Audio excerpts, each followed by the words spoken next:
Amigo oyente, llegamos hoy al Salmo 46. Y comenzando con este salmo, nos encontramos con un racimo formado por tres salmos. Estos salmos presentan un cuadro profético del reino que vendrá a esta tierra. Usted recuerda el Salmo 45, ese gran salmo del milenio, que nos habla de la venida del Rey a establecer su reino aquí en esta tierra, el reino milenario. Así es que estos tres salmos que tenemos aquí nos presentan este reino. Y esa es una de las razones por la cual deberíamos prestar más atención a estos salmos. Así podremos comprenderlos mucho mejor. Este Salmo 46 es un salmo maravilloso. Y es un salmo al cual el pueblo de Dios ha ido una y otra vez en busca de ayuda. Es llamado, como usted puede notar, en el encabezamiento del salmo, al músico principal de los hijos de Coré, salmo sobre Alamot. Este es un salmo sobre Alamot. Esta palabra alma se usa en Isaías capítulo 7, versículo 14, donde dice, He aquí que la Virgen concebirá. Evidentemente esta palabra con H al final quiere decir virgen. Así es que se está refiriendo a voces de jóvenes vírgenes, y nos lleva a pensar en otro gran canto de libertad y victoria que fue entonado por los hijos de Israel cuando cruzaron el Mar Rojo. Se nos dice que ellos cantaron un cántico de Moisés. ¿Pero quién dirigió el cántico? No creemos que Moisés haya sido un mejor director de cantos que lo que pueda ser yo, y yo no sirvo para nada. Pero la persona que estaba dirigiendo los cantos era su hermana. Eso lo podemos leer allá en el versículo 20 del capítulo 15 de Éxodo. Este era un cántico maravilloso. Lamentablemente no tenemos tiempo para leerlo todo, pero cuando ellos cruzaron el Mar Rojo, entonaron este cántico. ¿Quién lo dirigía? Bueno, leamos Éxodo 15:20.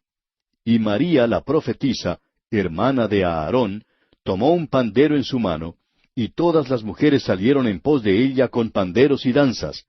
Y María les respondía, Cantad a Jehová, porque en extremo se ha engrandecido, ha echado en el mar al caballo y al jinete.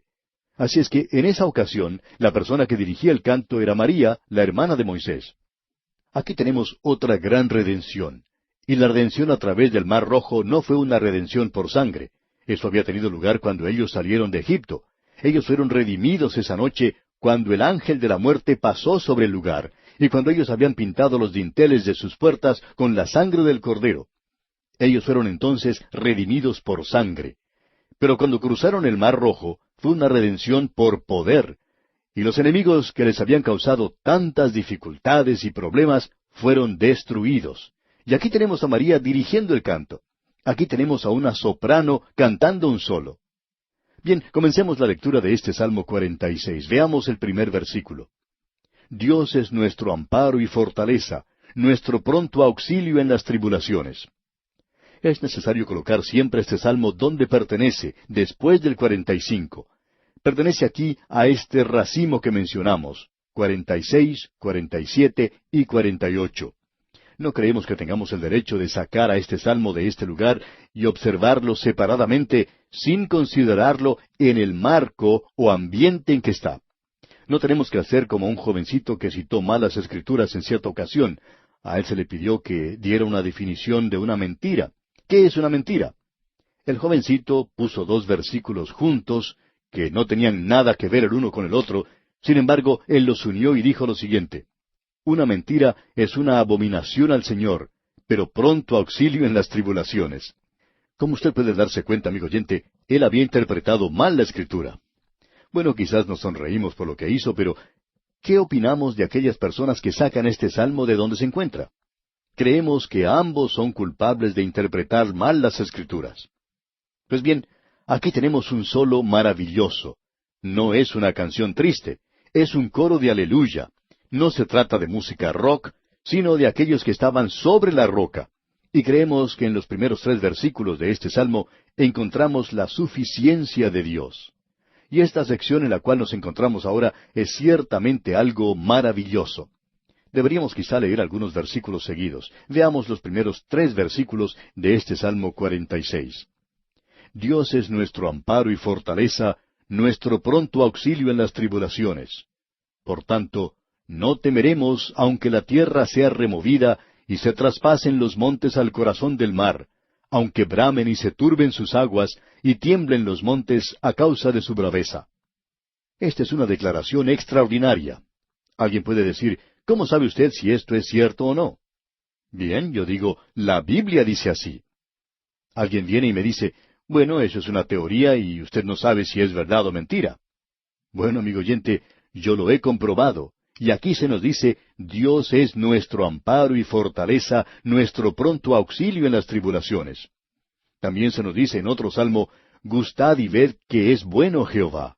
El Señor Jesucristo dijo, el que quiera hacer la voluntad de Dios, conocerá si la doctrina es de Dios. Eso lo encontramos allí en el capítulo 7 del Evangelio según San Juan, versículo 17. Usted, amigo oyente, puede confiar en Dios en las tribulaciones y encontrar que Él está allí. Hay creyentes que no aprenden a confiar en Dios en épocas de dificultades, y la razón para ello es que ellos no saben nada de la suficiencia de Dios. Ellos nunca han hallado que Él es suficiente. Nosotros necesitamos un Dios que no nos falla, circunstancias bajo las cuales Dios es suficiente. Dice aquí, aunque la tierra sea removida. Y esa es una circunstancia extrema e inoportuna. ¿Ha sido quitada la tierra de debajo de sus pies alguna vez, amigo oyente? ¿Ha sido usted suspendido en el espacio en alguna ocasión? Hay muchas personas que piensan que ellos son los únicos que han tenido problemas, pero el pueblo de Dios encuentra que Dios es suficiente en las tribulaciones. Y eso es lo que él está diciendo aquí. Este salmo era uno de los favoritos de Martín Lutero. Quizás le haya servido de inspiración para escribir ese gran himno de la Reforma, Ein feste Burg ist unser Gott. Por supuesto, amigo oyente, que esta es una pronunciación alemana bastante mal hecha, digamos de paso, pero quiere decir, castillo fuerte es nuestro Dios. Él estaba pensando en esto que se menciona en este salmo. Dios es nuestro amparo y fortaleza, nuestro pronto auxilio en las tribulaciones. Y muchos hombres a través de los siglos han hallado que eso es realmente cierto. Siguiendo ahora adelante en este salmo, llegamos a algo que es admirable también. En los versículos 4 al 7 tenemos la protección de Dios. Notemos lo que dice el versículo 4. Del río sus corrientes alegran la ciudad de Dios, el santuario de las moradas del Altísimo. Hay personas que dicen que esto es poesía, que es un cántico, que es algo figurado, que es un símbolo. Bueno, los ríos son algo real, y creemos que aquí tenemos a un río que nos habla de la provisión y el descanso que Dios da en el presente, y ese río es la palabra de Dios. Tenemos un río mencionado en la palabra de Dios de una forma bastante directa, allá en el libro de Ezequiel, y allí se menciona un río que fluye desde el trono de Dios, y es una gran bendición. Bueno, este río es tan grande como el río Amazonas, o cualquier otro río, digamos de paso. Y se nos dice que el hombre bienaventurado, bendecido será como árbol plantado junto a corrientes de aguas. Y más allá en la Nueva Jerusalén, vemos que Él me mostró un río limpio de agua de vida, resplandeciente como cristal, que salía del trono de Dios y del Cordero. Esto lo encontramos allá en el libro de Apocalipsis, capítulo 22, versículo 1. Y el Señor Jesucristo dijo en el Evangelio según San Juan, capítulo 7, versículo 38, el que cree en mí, como dice la Escritura, de su interior correrán ríos de agua viva. ¡Qué cuadro más hermoso el que tenemos aquí, amigo oyente! Luego se nos dice, Dios está en medio de ella. ¡Qué cuadro es este, no le parece! Sigamos leyendo ahora los versículos 5 al 7 de este Salmo 46. Dios está en medio de ella, no será conmovida. Dios la ayudará al clarear la mañana. Bramaron las naciones, titubearon los reinos, dio él su voz, se derritió la tierra. Jehová de los ejércitos está con nosotros, nuestro refugio es el Dios de Jacob. Sela. Pare, mire, escuche, vemos aquí. Nuevamente debemos decir aquí que esto es muy importante, es algo que nosotros debemos considerar. Las avalanchas de juicio han perdido sus fuerzas, se han ido, y ahora fluye esta corriente de agua de vida, la corriente que vio Ezequiel y que también apareció a Zacarías, y lo que hemos ya visto en el libro de Apocalipsis. Y aquí en este salmo vemos este glorioso río que suple las necesidades de los santos de Dios, y todos están plantados al lado del río. Llegamos ahora a la división final de este Salmo 46, que está comprendido entre los versículos 8 al 11, donde encontramos la supremacía de Dios. Aquí encontramos que Dios apela al hombre en lo que podemos considerar en un sentido el nivel más bajo que Dios utiliza con el hombre, y eso es, por supuesto, la creación. Y para ello existe una razón aquí. Se nos dice en los versículos 8 y 9 de este capítulo 46, Venid, ved las obras de Jehová, que ha puesto asolamientos en la tierra, que hace cesar las guerras hasta los fines de la tierra, que quiebra el arco, corta la lanza, y quema los carros en el fuego. Es verdaderamente asombroso lo que podemos leer aquí en las Escrituras.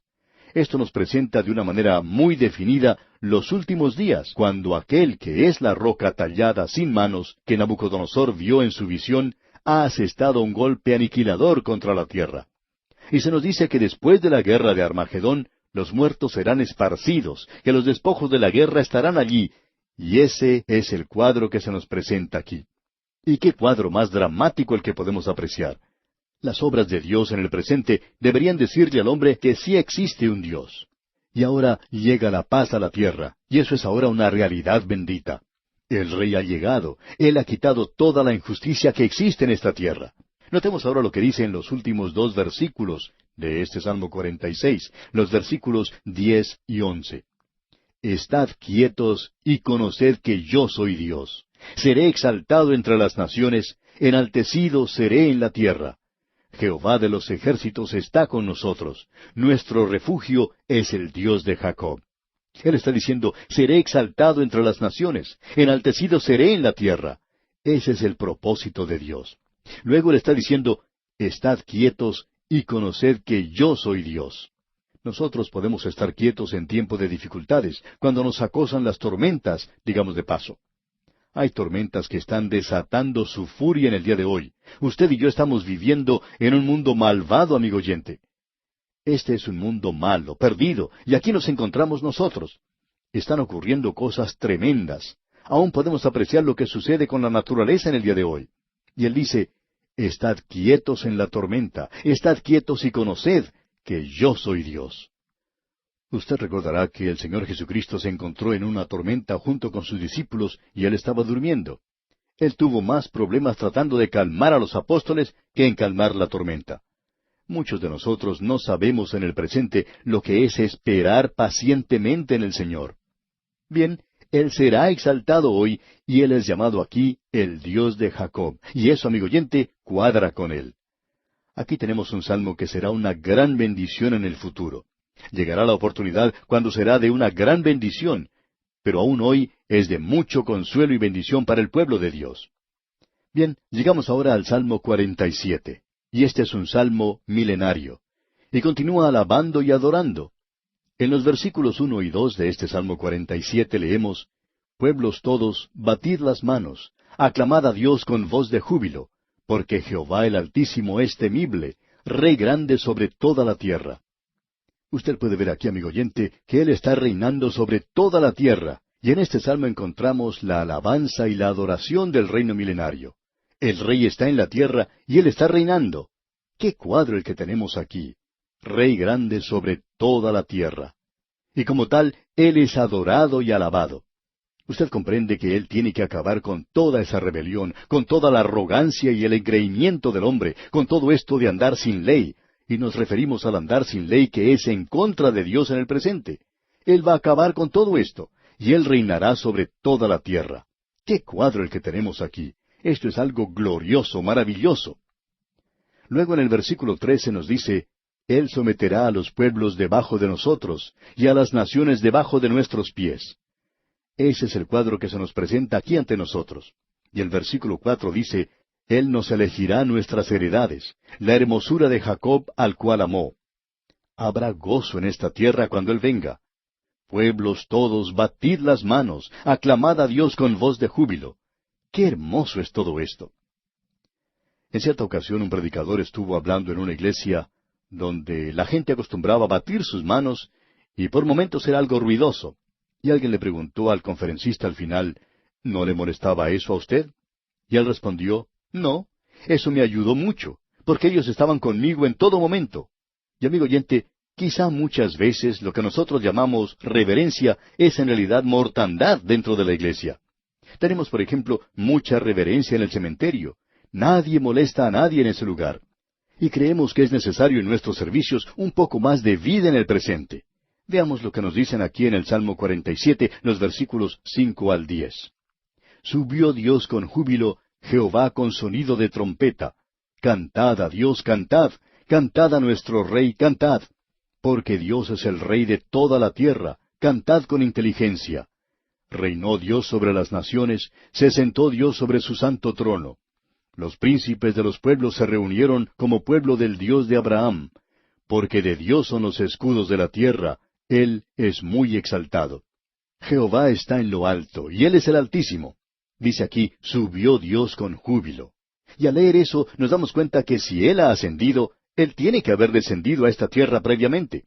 Creemos que Él vino a esta tierra hace más de 2000 años, que nació en Belén, y que luego regresó en la ascensión. Eso lo hemos visto allá en el Salmo 24. Lo que tenemos aquí es otra ascensión. Creemos que Él vendrá a esta tierra, establecerá su reino e irá de un lado a otro a la Nueva Jerusalén. Pensamos que entre la Nueva Jerusalén y este mundo habrá como una gran carretera, y que aunque estará muy ocupada, no habrá ninguno de esos embotellamientos de tráfico que conocemos en el día de hoy. Usted podrá subir y bajar sin dificultades. Eso será algo fantástico, maravilloso. Eso es lo que se nos dice aquí. Él descenderá y subirá en ciertas épocas durante el milenio y mostrará su gloria visible sobre este mundo. Este es un salmo glorioso, maravilloso. Se nos dice aquí que debemos entonar alabanzas a Él. Él es el Dios de Abraham. Hay una nación aquí en este mundo en el milenio y a través de toda la eternidad. Y llegamos ahora al Salmo 48. Y aquí tenemos otro salmo que pertenece a esta serie.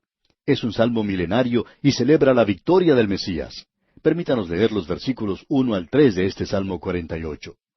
Grande es Jehová, y digno de ser en gran manera alabado, en la ciudad de nuestro Dios, en su monte santo. Hermosa provincia, el gozo de toda la tierra, es el monte de Sión, a los lados del norte, la ciudad del gran Rey. En sus palacios Dios es conocido por refugio. Interpretamos que cuando dice el monte de Sión, se está refiriendo al monte de Sión, y cuando menciona la ciudad de Dios, es su monte santo. Está hablando de Jerusalén. Aquí encontramos mención de los lados del norte. Esta es una expresión bastante interesante. Es evidente que habla de un camino de ascenso y descenso a este mundo. Y se nos dice de Satanás allá en Isaías capítulo 14, versículo 13, Tú que decías en tu corazón, subiré al cielo, en lo alto, junto a las estrellas de Dios, levantaré mi trono, y en el monte del testimonio me sentaré, a los lados del norte. Y Satanás en realidad estaba esperando poder derrocar a Dios, podemos agregar aquí. Y aquí tenemos un conflicto que revela la última gran batalla que tendrá lugar aquí en esta tierra. Leamos ahora los versículos 4 y 5 de este Salmo 48. Porque he aquí, los reyes de la tierra se reunieron, pasaron todos, y viéndola ellos así, se maravillaron, se turbaron, se apresuraron a huir. Creemos que esto tiene lugar en realidad después del milenio, cuando el diablo es liberado por un tiempo y Cristo actúa para expulsarlo a él para siempre de este universo. Ahora en el versículo 8 tenemos un gran coro de aleluya. Leamos ese versículo. Como lo oímos, así lo hemos visto, en la ciudad de Jehová de los ejércitos, en la ciudad de nuestro Dios, la afirmará Dios para siempre. Esta sección es realmente maravillosa. Esperamos que usted la pueda leer para su propia instrucción. Esta gente lo había oído, lo había leído de sus profetas, y ahora, al haber oído, ellos están observando el cumplimiento literal de todo esto. Y esa es la liberación que Dios les había prometido a ellos a través de los siglos, y ahora se ha realizado. Este es un salmo glorioso, maravilloso, y tiene mucho significado para nosotros en el presente. Y aquí, amigo oyente, vamos a detenernos por hoy. Dios mediante, en nuestro próximo programa entraremos a considerar el Salmo 49. Y mientras llegamos a este salmo, le sugerimos que usted lo lea y se familiarice con esta porción bíblica para que esté así preparado para nuestro próximo estudio.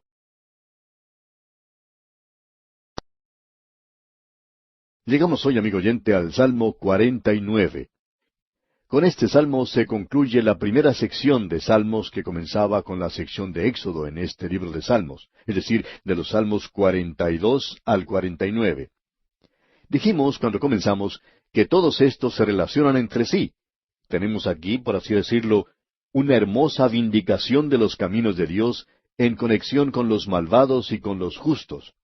Y hemos visto que Dios guía a su pueblo que está apartado de Él a salir de la tierra, cómo Él determina traerlos de regreso y aun cómo los va a cuidar durante el tiempo de gran dificultad, de la misma manera como los sacó de la tierra de Egipto cuando estaban bajo el dictador en ese lugar. Esta es una sección muy admirable. Este es un salmo que contrasta las formas, los caminos de Dios en conexión con los malvados y los justos. Es un salmo que no tiende a filosofar acerca de la incertidumbre de las riquezas, de la brevedad de la vida y cosas por el estilo, sino que nos da más bien un gran mensaje. No es simplemente una dulce disertación que nos pide que soportemos braviamente todos nuestros sufrimientos y peligros, diciéndonos que la virtud es su propia recompensa y que la justicia triunfará al final. Ese pensamiento no existe aquí para nada. Nos muestra aquí no sólo la vanidad de las riquezas, sino el fin de aquellos que se jactan en las riquezas. Quizá este salmo le parezca un poquito revolucionario, según la forma de pensar del día de hoy, pero creemos que es un salmo que debería ser considerado especialmente en esta época. Permítame ahora leer los primeros 4 versículos de este Salmo 49, y los leeremos juntos para formarnos una idea mejor. Primeros 4 versículos del Salmo 49. Oíd esto, pueblos todos, escuchad, habitantes todos del mundo, así los plebeyos como los nobles, el rico y el pobre juntamente. Mi boca hablará sabiduría, y el pensamiento de mi corazón inteligencia. Inclinaré al proverbio mi oído, declararé con el arpa mi enigma. Lo que él está por hacer aquí, y en realidad en el salmo siguiente también, es hacer un llamado a sus predicadores para que oigan. Vamos a ver eso nuevamente cuando lleguemos al primer capítulo del libro de Isaías. Ya lo hemos observado cuando estudiábamos el libro de Deuteronomio. Usted recordará entonces que cuando el Señor estaba listo para colocar a esta gente en su tierra, Él llamó al cielo y a la tierra como testigos de que Él los estaba colocando a ellos en esa tierra. No solo que estaba haciendo eso, sino de las condiciones en las cuales ellos iban a esa tierra. Y se lo presentó a ellos en la forma de un cántico allá en el capítulo 32 del libro de Deuteronomio. Usted tiene allí un cántico de Moisés que dice en su primer versículo, «Escuchad, cielos, y hablaré, y oiga la tierra los dichos de mi boca». O sea que Dios estaba llamando a los cielos y a la tierra como testigos de la condición en que Él los estaba colocando en esa tierra. Luego, muchos años más tarde, en realidad vamos a ver lo que ocurre unos 800 años después, Dios está listo a sacarlos de esa tierra. Y allá en el libro de Isaías, Él dice, «Oíd cielos, y escucha tú, tierra». Lo que estoy haciendo es hecho en justicia y equidad. Eso es lo que ocurrió cuando Él los exilió de su tierra. Ahora, aquí en este salmo tenemos otra llamada, y la llamada es para oír algo que estamos seguros puede estar perturbando a muchos de nosotros en la actualidad. Nos estamos preguntando acerca de esto en el día de hoy, y lo que tenemos aquí es la pregunta que se hace allá en el versículo 5. Debemos decir que esta sección aquí comienza con la pregunta, y aquí está en el versículo 5. Leamos este versículo. ¿Por qué he de temer en los días de adversidad, cuando la iniquidad de mis opresores me rodeare? Aquí se nos presenta una pregunta y uno no sabe quién está haciendo esa pregunta. ¿Es el escritor de este salmo quien está haciendo esa pregunta? Los hijos de Coré son los escritores. ¿Son ellos entonces los que están preguntando? ¿O es una cuestión que está en la boca de los ricos que tienen confianza en sí mismos? ¿O es una cuestión que se presenta por los justos, los que sufren injustamente a manos del malvado, o aquellos que tienen necesidad en el presente? Uno puede observar la prosperidad que gozan los ricos en el presente. Debo decir que yo era un muchacho pobre, y la única diferencia que existe hoy es que soy un hombre pobre, pero realmente era pobre, y debo confesar que siempre miraba a los ricos con un poco de recelo o sospecha. Y bueno, sé que no lo debería hacer, pero lo hacía. Siempre tengo dudas acerca de sus motivos. Pero en fin, creemos que este es un salmo que realmente pone el dedo en la llaga para con los ricos. ¿Qué podemos decir acerca de los ricos en el presente? ¿Qué va a ocurrir con ellos? ¿Por qué permite Dios que haya ricos en el presente? Ellos tienen las cosas tan fáciles y parecen no tener los mismos problemas que tienen las otras personas. Hay una cierta camarilla en cada uno de los países formada por los ricos, los que tienen influencia, y cuando llegan las elecciones siempre se acercan a conversar con uno y nos dicen lo bueno, lo maravilloso que somos, lo inteligentes y lo amables que somos, y por supuesto, lo que están buscando es que votemos por su candidato. Pensamos que este es un círculo tan pequeño que hay muy pocos de los oyentes que pueden saber algo de ellos. Siempre existe esa duda en nuestras mentes. ¿Por qué permite Dios que ellos, aparentemente, se salgan con la suya en tantas cosas en el presente? ¿Por qué no hace Dios algo en cuanto a esto? Pues bien, sigamos adelante en este salmo y leamos algo más. Vamos a ver los versículos 6 y 7 de este Salmo 49. Los que confían en sus bienes y de la muchedumbre de sus riquezas se jactan, ninguno de ellos podrá en manera alguna redimir al hermano, ni dar a Dios su rescate. Lo importante de notar aquí es que no importa cuán rica sea una persona, esa persona nunca podrá comprar su salvación. Nosotros los pobres vamos al mismo lugar que van los ricos, y lo podemos conseguir al mismo precio que ellos, es decir, que la salvación no nos cuesta nada. El apóstol Pablo, allá en su epístola a los Romanos, capítulo 4, versículo 5, dice, «Mas al que no obra, sino cree en aquel que justifica al impío, su fe le es contada por justicia». Así es que yo, amigo oyente, que soy pobre, yo que no tengo nada, voy al mismo lugar donde va el rico, porque él tampoco puede comprarlo. Así que él estará en el mismo nivel en el cual me encuentro yo. Él está excluido de las riquezas y está excluido de la redención simplemente porque tiene riquezas. Es decir, él se engaña a sí mismo en creer que puede comprar o que puede hacer algo o dar algo y que por ese medio él puede ser salvo, porque de esa manera nunca logrará ser salvo. Tenemos ahora algo que se ha puesto en paréntesis en el versículo 8. Esto es interesante. Leamos el versículo 8. Porque la redención de su vida es de gran precio y no se logrará jamás. No tienen el dinero suficiente para comprar su salvación. No hay nadie que tenga lo suficiente como para poder comprar salvación. Y en el versículo 9 leemos, para que viva en adelante para siempre y nunca vea corrupción. Los ricos morirán de la misma manera en que mueren los demás. Creemos que basándose en este salmo fue cuando el Señor Jesucristo presentó la historia del hombre rico y el pobre. De Lázaro se recuerda que murió y allí se nos presenta un gran contraste. Y usted tiene que tener esa clase de percepción para poder comprenderlo. El rico no va a vivir para siempre. Ahora en el versículo 10 de este Salmo 49 leemos, pues verá que aun los sabios mueren, que perecen del mismo modo que el insensato y el necio, y dejan a otros sus riquezas. No importa quién sea usted, amigo oyente, o cuánto dinero tenga, usted tendrá que dejarlo algún día. Usted puede tomar todo lo que quiere, lo puede poner en el banco, lo puede poner en una caja fuerte, lo puede enterrar en algún lugar secreto en el campo, y puede decir, esto es mío, nadie me lo puede quitar. ¿Y sabe una cosa? Puede que usted tenga razón, nadie se lo puede quitar. Sin embargo, existe alguien que sí puede quitarlo a usted de todo eso, apartarlo de todas sus riquezas, y ese es el Señor. Un día la muerte llegará a su puerta y en ese momento usted quedará tan pobre como cualquier otra persona. Hay un antiguo dicho que dice, no hay bolsillos en la mortaja.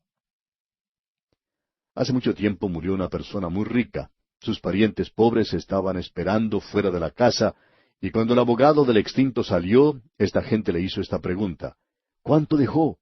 A lo cual el abogado respondió, lo dejó todo, no se llevó nada con él.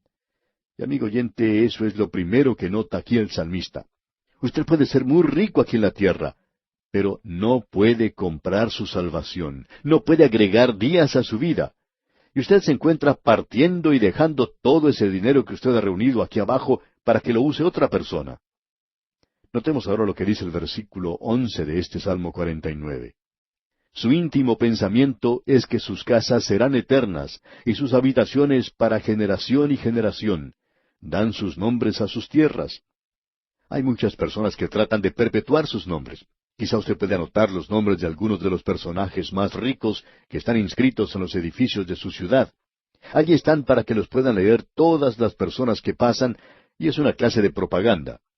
Pero debemos decir que eso no hace su nombre perpetuo. Uno de estos días, esos edificios serán destruidos y nosotros no recordaremos más a esa persona. Notemos ahora lo que dice en el versículo 12 de este Salmo 49.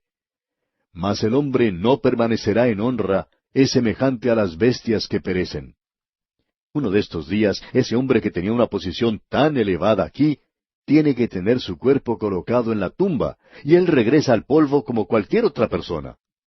Ahora el salmista dice aquí en el versículo 13, su camino es locura, con todo, sus descendientes se complacen en el dicho de ellos. Siguiendo adelante en el versículo 14, encontramos una expresión muy interesante. Leamos la primera parte del versículo 14. Como a rebaños que son conducidos al Seol, la muerte los pastoreará. Literalmente lo que allí quiere decir es, la muerte es el pastor de ellos. ¿Y qué contraste encontramos aquí con lo que David había expresado, Jehová es mi pastor? Él está vivo, debemos decir de paso. Recuerde usted que la Escritura dice, el que tiene al Hijo, tiene la vida. Pero el otro pastor, el pastor falso, es muerte. La muerte es el pastor de ellos. La muerte se alimentará de ellos. Eso sí que es interesante. El pastor debería alimentar a las ovejas, pero aquí el pastor es quien se está comiendo sus ovejas. Ahora en la segunda parte del versículo 14 leemos, y los rectos se enseñorearán de ellos por la mañana, se consumirá su buen parecer, y el Seol será su morada. Una persona puede gastar prácticamente una fortuna en un salón de belleza tratando de hacerse más hermosa. Pero amigo oyente, cuando usted puede mirar dentro de una tumba, después que han pasado algunos años, lo que uno ve allí adentro no es muy lindo. No es algo que uno quiera contemplar muy a menudo. La muerte no es algo muy hermoso. Y el versículo 15 continúa diciendo, pero Dios redimirá mi vida del poder del Seol, porque Él me tomará consigo. Y ahora es tiempo de detenernos a pensar. Solamente Dios es capaz de redimir su alma. Lo importante no es si usted es rico o pobre, porque la prueba final, cuando usted entra en la eternidad, lo único que tiene importancia allí es si usted es redimido o no lo es. ¿Es usted un hijo de Dios por medio de la fe en Jesucristo? Esto es lo importante. Escucha ahora lo que dice el versículo 16. No temas cuando se enriquece alguno, cuando aumenta la gloria de su casa. No deje que eso le moleste, amigo oyente. Hay muchos ricos a nuestro alrededor en el presente, y ellos parecen llevar a cabo las cosas sobre todo y sobre todos. No hay nada que ellos no puedan hacer. Sí, así es. No queremos tratar de tapar esto, ni tampoco el evitar decir las cosas como son. Parece que ellos siempre están saliéndose con la suya. En el día de hoy, amigo oyente, los pobres no están recibiendo lo que merecen en este mundo. Es por eso que yo he echado mi suerte con el Señor Jesús, y debo decir que tengo varias razones para eso. Una de ellas es que dice que Él va a juzgar a los pobres y a los justos, y sé que voy a recibir un justo juicio de parte de Él algún día. Este es un salmo magnífico. Veamos lo que dicen ahora los versículos 17 hasta el 20 de este Salmo 49. Porque cuando muera no llevará nada, ni descenderá tras él su gloria. Aunque mientras viva, llame dichosa a su alma, y sea loado cuando prospere, entrará en la generación de sus padres, y nunca más verá la luz. El hombre que está en honra y no entiende, semejante es a las bestias que perecen. Este versículo es interesante. Oímos mucho hablar en la actualidad que el hombre ha evolucionado de las bestias o de los animales. Y en realidad la Biblia enseña lo contrario. Dios ha creado al hombre y lo ha creado a su imagen. El hombre cayó y como resultado, el hombre puede vivir en la actualidad separado de Dios como un animal, y es como el animal cuando muere. El hombre no evoluciona hacia arriba, sino que le está evolucionando hacia abajo, amigo oyente. No es un camino que lleva hacia arriba de ninguna manera. Él tiene la inclinación de ir hacia abajo, y eso es lo natural con cualquier cosa. Todo lo que puedo observar a mi alrededor contradice la evolución. Nada va hacia arriba por sí mismo, todo gravita hacia abajo. La ley de gravedad en el mundo físico siempre hace que las cosas desciendan. Esta ley de gravedad en el mundo físico hace que todo vaya hacia abajo. Y en el mundo moral del presente existe una ley de gravedad moral que es en realidad inmoralidad. Hace que el hombre descienda. Y así llegamos ahora al Salmo 50, que es un salmo de Asaf. Asaf era un músico, podemos decir de paso, era uno de los tres grandes directores de música que estaban en el templo. Los tres se llamaban Emán, Asaf y Etán. Este es un gran salmo el que tenemos ante nosotros. Es un salmo de juicio. Aquí vemos a Dios que llega en justicia a juzgar a su pueblo, y nos llega justo antes del maravilloso Salmo 51, y que Dios mediante vamos a considerar en nuestro próximo programa. Pero veamos los primeros tres versículos de este Salmo 50 ahora. El Dios de dioses, Jehová, ha hablado y convocado la tierra desde el nacimiento del sol hasta donde se pone. De Sión, perfección de hermosura, Dios ha resplandecido. Vendrá nuestro Dios y no callará. Fuego consumirá delante de él, y tempestad poderosa le rodeará. Este es un salmo magnífico, y en su introducción tenemos que el Dios poderoso viene. ¿Qué anticipación más gloriosa debería ser esta para el Hijo de Dios? Algún día, amigo oyente, le veremos. Esa es la esperanza de todo creyente en el día de hoy. Y nuevamente tenemos un llamado para oír. Escuchemos lo que dice el versículo 4 de este Salmo 50 aquí. Convocará a los cielos de arriba y a la tierra para juzgar a su pueblo. Dios está listo para juzgar. Él quiere tener muchos testigos para que puedan observar que lo que Él hace, lo hace con justicia. Él dice en el versículo 5, Juntadme mis santos, los que hicieron conmigo pacto con sacrificio. Allí se está refiriendo a Israel, como lo podemos apreciar. Ahora el versículo 6 dice, Y los cielos declararán su justicia, porque Dios es el juez. El Señor Jesucristo será el juez. El Padre dijo que Él le había dado a su Hijo todo lo relacionado con el juicio. Y ahora en el versículo 7 de este Salmo 50 leemos, Oye, pueblo mío, y hablaré. Escucha, Israel, y testificaré contra ti. Yo soy Dios, el Dios tuyo. Y luego continúa diciendo en el versículo 8, No te reprenderé por tus sacrificios, ni por tus holocaustos, que están continuamente delante de mí. Lo importante de notar aquí es lo siguiente. Si usted hubiera estado en Jerusalén en esa época, más adelante, cuando el templo había sido construido, usted hubiera hecho la pregunta o hubiera dicho, Señor, tú estás criticando a esta gente. Ellos siempre han asistido a los servicios de los domingos por la noche. Siempre han estado presentes en los servicios de los miércoles por la noche. Siempre estaban presentes. Esta gente es más activa que las hormigas aquí en el templo y te están sirviendo todo el tiempo. Bien, así es. Pero el ir a la iglesia no es lo más importante. Creemos que es importante, pero no tiene nada que ver con la relación personal del individuo con Dios. Es mejor que usted establezca esa relación a través del Señor Jesucristo, y luego entonces sí querrá ir a la iglesia. Notemos ahora lo que dicen los versículos 8 al 10 de este Salmo 50. No te reprenderé por tus sacrificios, ni por tus holocaustos que están continuamente delante de mí. No tomaré de tu casa becerros, ni machos cabríos de tus apriscos, porque mía es toda bestia del bosque, y los millares de animales en los collados. Y Dios está diciendo, ¿creen ustedes que me estaban dando algo a mí realmente cuando presentaban esos sacrificios? Pues Dios dice, todos ellos me pertenecen.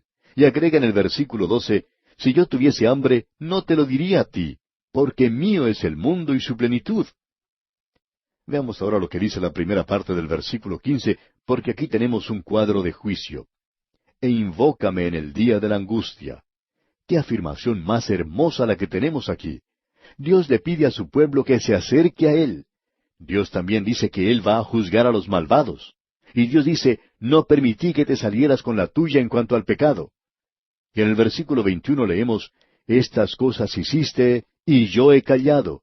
Pensabas que de cierto sería yo como tú, pero te reprenderé, y las pondré delante de tus ojos. Y luego en el versículo 23, para terminar este Salmo 50, él dice, el que sacrifica alabanza me honrará, y al que ordenare su camino, le mostraré la salvación de Dios. Amigo oyente, este es un salmo glorioso. Y aquí vamos a detenernos por hoy. Dios mediante, en nuestro próximo programa, entraremos a estudiar el gran Salmo 51, otro salmo de David, y le sugerimos que usted se familiarice con el contenido de este salmo antes de llegar a nuestro próximo estudio.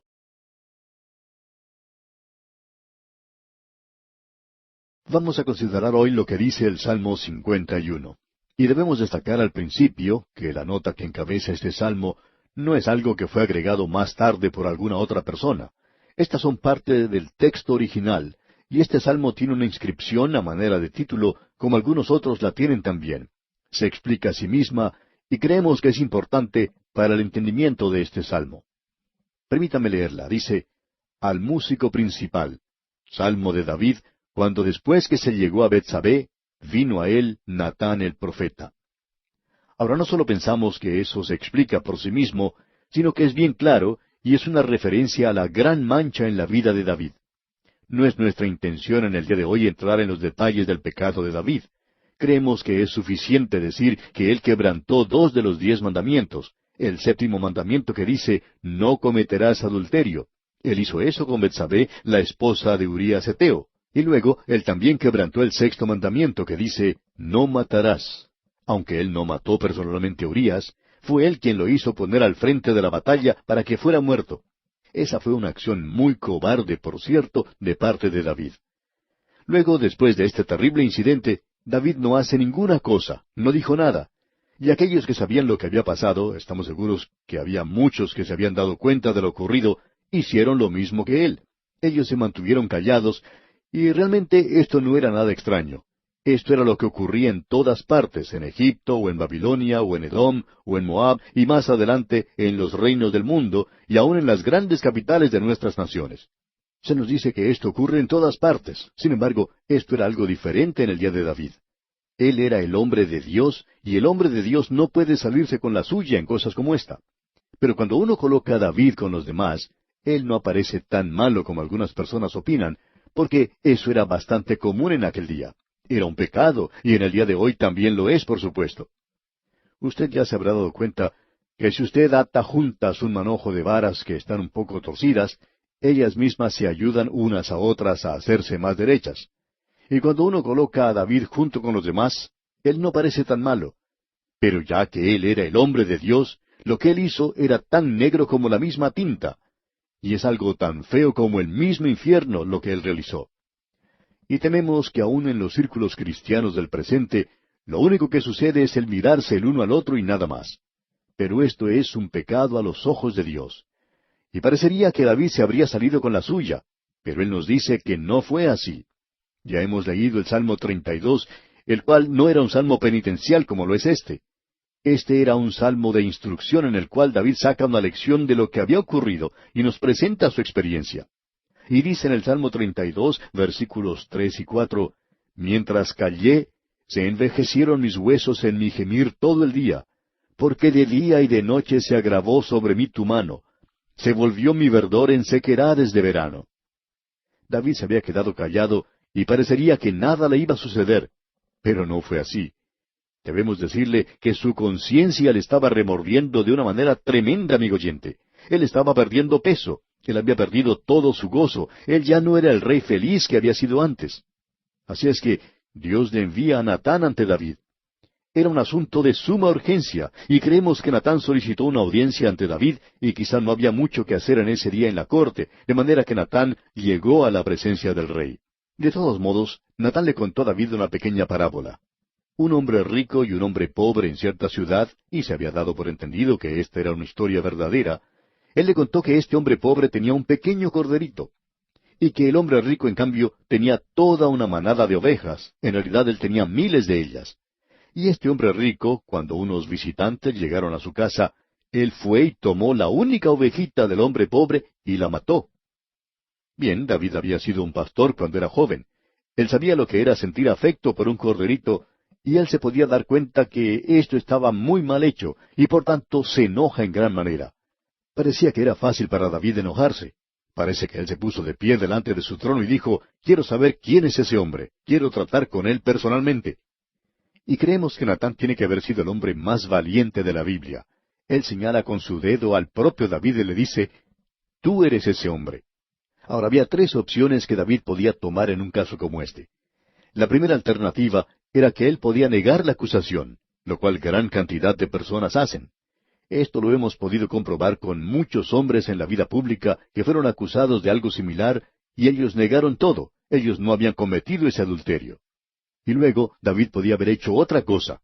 Él simplemente podía haber señalado a Natán con su cetro y sus soldados lo habrían sacado de ese lugar y ejecutado. Él podría haber hecho eso. Y créanos, amigo oyente, que eso hubiera cerrado muchas bocas, como si tuvieran candado. Estas personas ni siquiera tratarían de hablar a no ser que estuvieran solos en un lugar apartado sin que nadie más les escuchara. Ahora, la tercera alternativa que David podía tomar era la de admitir la acusación. Así es que él sigue este último paso. Él confesó su pecado. Él no pudo salirse con la suya. Escuche lo que dice allá en el segundo libro de Samuel, capítulo 12, versículo 13.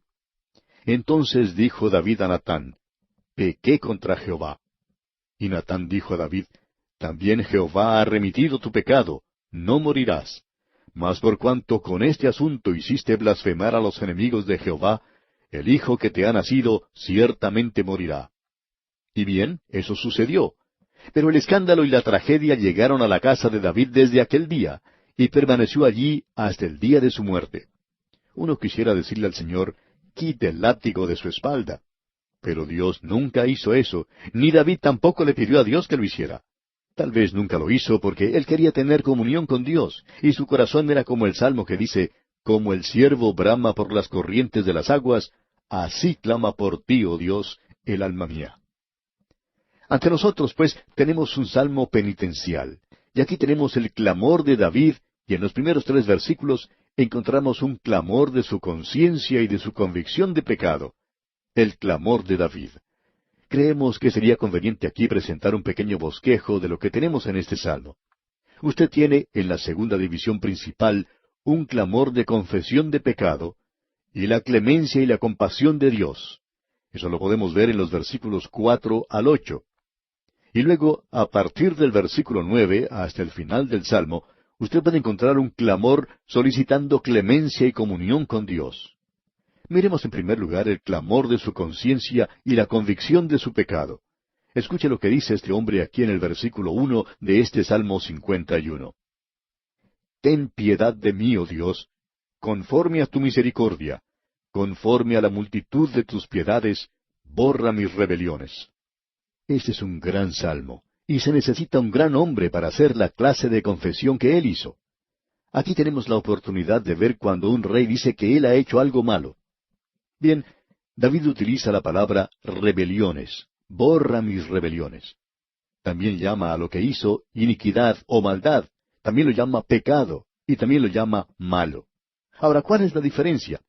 Bueno, las rebeliones quiere decir el cruzar los límites que han sido puestos por Dios. David había quebrantado los 10 mandamientos, es decir, él quebrantó 2 de ellos. Y luego, maldad quiere decir aquello que es malo de sí mismo y en sí mismo. ¿Quién dice eso? Dios lo dice.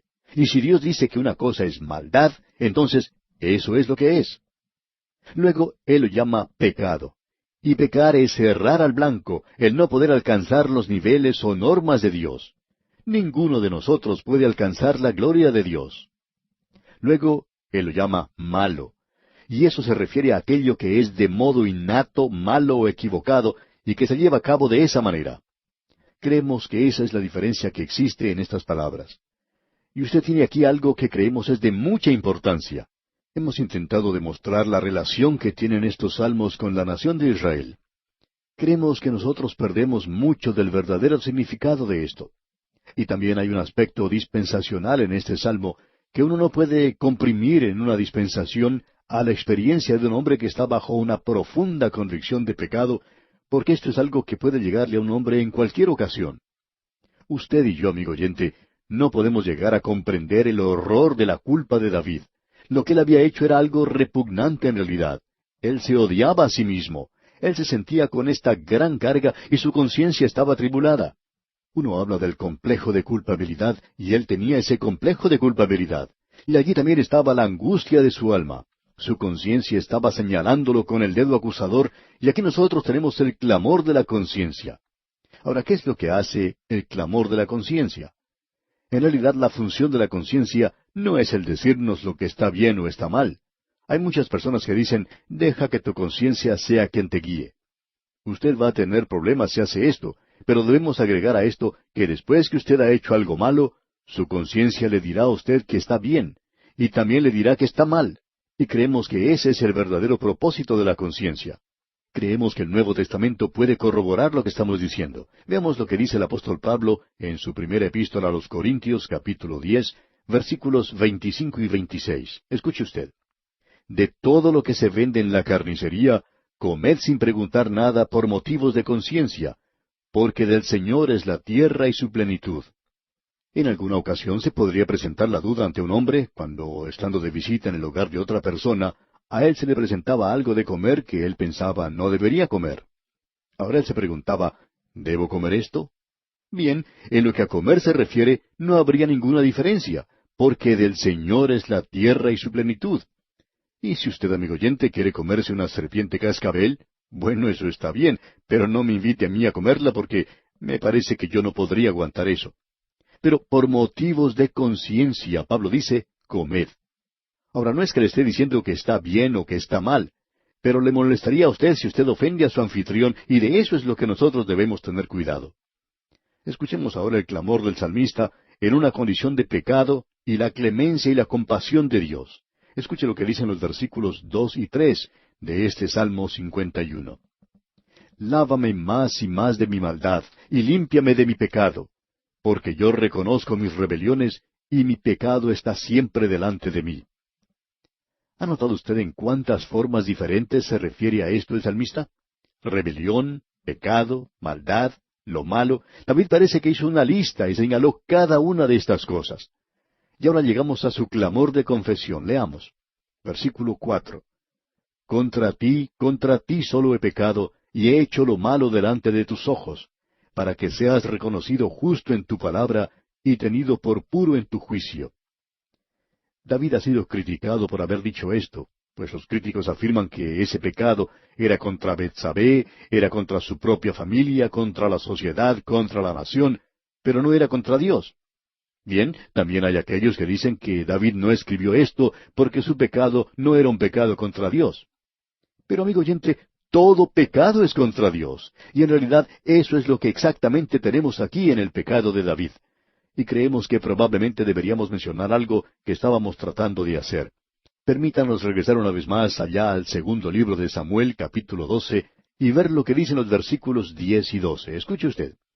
Por lo cual no se apartará jamás de tu casa la espada, por cuanto me menospreciaste y tomaste la mujer de Urías Heteo para que fuese tu mujer, porque tú lo hiciste en secreto, mas yo haré esto delante de todo Israel y a pleno sol. Eso era lo que Dios estaba diciendo a David. ¿Cómo fue que él menospreció a Dios? Dios había dado los 10 mandamientos, y Dios había dicho, no cometerás adulterio. Y amigo oyente, no interesa quién sea usted, si usted es creyente o no lo es. Cuando usted quebrante ese mandamiento, usted está menospreciando a Dios. Eso es lo que Él dice, y no importa qué clase de persona sea usted menosprecia a Dios, amigo oyente. El pecado siempre es en contra de Dios. No interesa qué clase de pecado sea, siempre es contra Él. Ahora en el versículo 5 de este Salmo 51 leemos, He aquí, en maldad he sido formado, y en pecado me concibió mi madre. David decía que tenía una naturaleza pecaminosa. Esta es la raíz del pecado. Cada uno de nosotros tiene una naturaleza pecaminosa. Samuel Johnson, ese gran literato del siglo XVII, dijo, Todo hombre conoce algo acerca de sí mismo que no se arriesga a comunicar ni a su mejor amigo. Y el apóstol Pablo dice, Hermanos, si alguno fuere sorprendido en alguna falta, vosotros que sois espirituales, restauradle con espíritu de mansedumbre. ¿Por qué? Porque usted puede hacer la misma cosa, ya que usted tiene la misma naturaleza. Y Pablo podía decir, y yo sé que en mí, esto es, en mi carne, no mora el bien. Se nos dice que cuando uno está viajando por lugares donde hay mucha nieve y el frío es intenso, que uno debe moverse continuamente porque uno puede llegar a perder toda clase de sensibilidad en cuanto al frío y uno puede simplemente morir al dormirse. Y hay muchas personas que están sentadas así en las iglesias en estos días, que están congelados hasta la muerte en pecados. Ellos están diciendo, todo está bien. Pero no todo está bien, amigo oyente. Este es un salmo maravilloso. Leamos ahora los versículos 6 y 7 de este Salmo 51. He aquí, tú amas la verdad en lo íntimo, y en lo secreto me has hecho comprender sabiduría. Purifícame con hisopo y seré limpio, lávame y seré más blanco que la nieve. Hay personas que dicen que David fue perdonado porque él confesó. Bien, eso es solo parte de la historia. Él confesó, sí, pero eso no es ni la mitad de todo lo que tenía que haber hecho. Y nosotros leemos allá en el segundo libro de Samuel, capítulos 12 y 13. Entonces dijo David a Natán, pequé contra Jehová. Y Natán dijo a David, también Jehová ha redimido tu pecado. No morirás. Nos preguntamos entonces, ¿cómo quita el pecado Dios? Bien, aquí tenemos que Él perdona la maldad. Eso lo leemos en el capítulo 14 del libro de Números, versículo 18. Dice allí, Jehová, tardo para la ira y grande en misericordia, que perdona la iniquidad y la rebelión, aunque de ningún modo tendrá por inocente al culpable. ¿Cómo es que lo hace entonces? Lo hace, amigo oyente, porque Él dio a su Hijo para que muriera por nosotros. Esa es la única manera en que Dios puede perdonar el pecado. Bien, la palabra hisopo se había utilizado 3 veces en las Escrituras, en sacrificios de purificación. En Éxodo capítulo 12, versículo 22, se menciona el hisopo para untar con la sangre el dintel y los 2 postes de la puerta, y eso era durante la Pascua. En Levítico capítulo 14, versículo 6, se utiliza en la purificación de un leproso, y en Números capítulo 19, versículo 6, en el sacrificio de una vaca alazana. El hisopo es algo interesante. Es en un hisopo, por ejemplo, donde crece la penicilina. Es interesante. El pecador, por medio de la fe, aplica la sangre de Cristo, y esto purifica. Y esto se utilizaba para untar o aplicar la sangre en el Antiguo Testamento. Nos habla de la cruz. Jesús podía decir sobre la cruz, Dios mío, ¿por qué me has desamparado?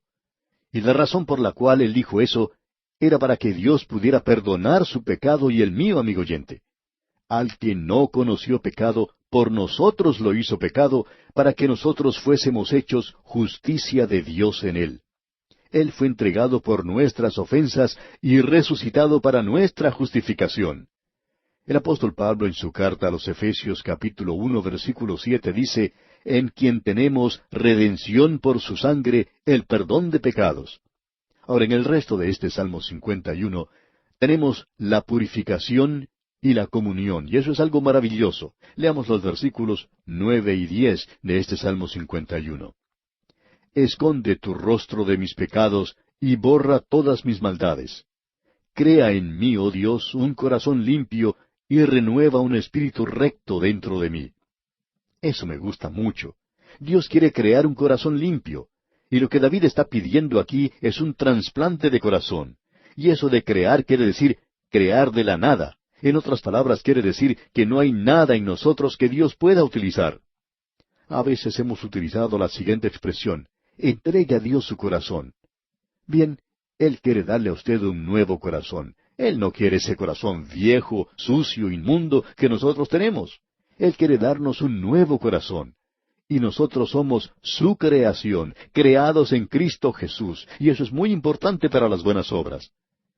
Leamos una vez más el versículo 10 y también el versículo 11 que dicen, Crea en mí, oh Dios, un corazón limpio, y renueva un espíritu recto dentro de mí. No me eches de delante de ti, y no quites de mí tu Santo Espíritu.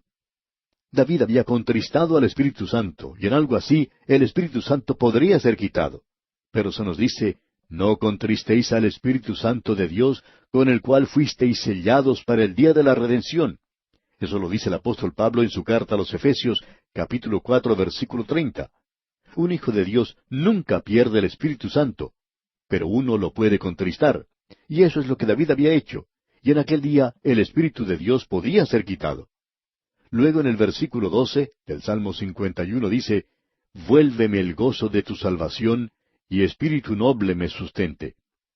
David perdió el gozo de la salvación. Él quería estar nuevamente en la voluntad de Dios. Y leemos en el versículo 13, Entonces enseñaré a los transgresores tus caminos, y los pecadores se convertirán a ti. Creemos que muchos han llegado a Dios a causa de este maravilloso, hermoso salmo. David dice luego en el versículo 14, Líbrame de homicidios, oh Dios, Dios de mi salvación. Cantará mi lengua tu justicia. David había perdido el gozo, pero él no había perdido su salvación. Él quería ser capaz de poder alabar a Dios. Y leemos luego en el versículo 15, Señor, abre mis labios y publicará mi boca tu alabanza. Él quería agradar a Dios. Notemos ahora el versículo 19, el versículo final de este Salmo 51. Entonces te agradarán los sacrificios de justicia, el holocausto u ofrenda del todo quemada. Entonces ofrecerán becerros sobre tu altar. Usted debe notar aquí que es posible asistir a la iglesia sin confesar los pecados. Usted puede ser miembro de la iglesia por años. Pero ¿ha llorado usted alguna vez, amigo oyente, por sus pecados? ¿Siente usted que ha pecado contra Dios alguna vez? Si usted se siente de esa manera, amigo oyente, entonces Él podrá purificarle. La palabra de Dios nos dice que si confesamos nuestros pecados, Él es fiel y justo para perdonar nuestros pecados y limpiarnos de toda maldad. ¡Qué glorioso, amigo oyente! Este es un salmo tremendo. Y aquí nos detenemos por hoy, pero Dios mediante retornaremos en nuestro próximo programa en la continuación de este estudio.